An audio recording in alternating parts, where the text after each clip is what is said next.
Parable of the lamp. Then Jesus asked them, "Would anyone light a lamp and then put it under a basket or under a bed? Of course not. A lamp is placed on a stand where its light will shine.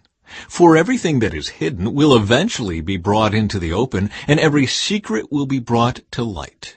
Anyone with ears to hear should listen and understand." Then he added, "Pay close attention to what you hear. The closer you listen, the more understanding you will be given, and you will receive even more. To those who listen to my teaching, more understanding will be given. But for those who are not listening, even what little understanding they have will be taken away from them." Parable of the growing seed.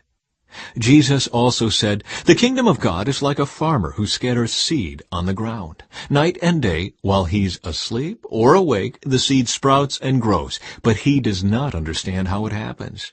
The earth produces the crops on its own. First a leaf blade pushes through, then the heads of wheat are formed, and finally the grain ripens. And as soon as the grain is ready, the farmer comes and harvests it with a sickle, for the harvest time has come." Parable of the mustard seed. Jesus said, "How can I describe the kingdom of God? What story should I use to illustrate it?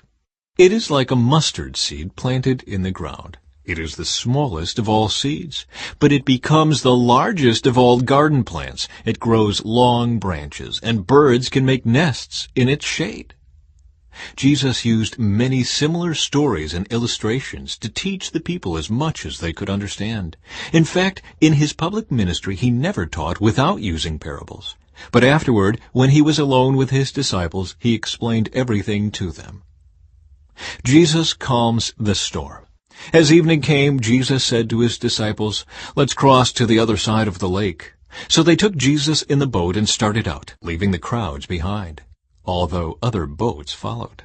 But soon a fierce storm came up. High waves were breaking into the boat, and it began to fill with water. Jesus was sleeping at the back of the boat with his head on a cushion. The disciples woke him up, shouting, "Teacher, don't you care that we're going to drown?" When Jesus woke up, he rebuked the wind and said to the waves, "Silence, be still." Suddenly, the wind stopped, and there was a great calm. Then he asked them, "Why are you afraid? Do you still have no faith?"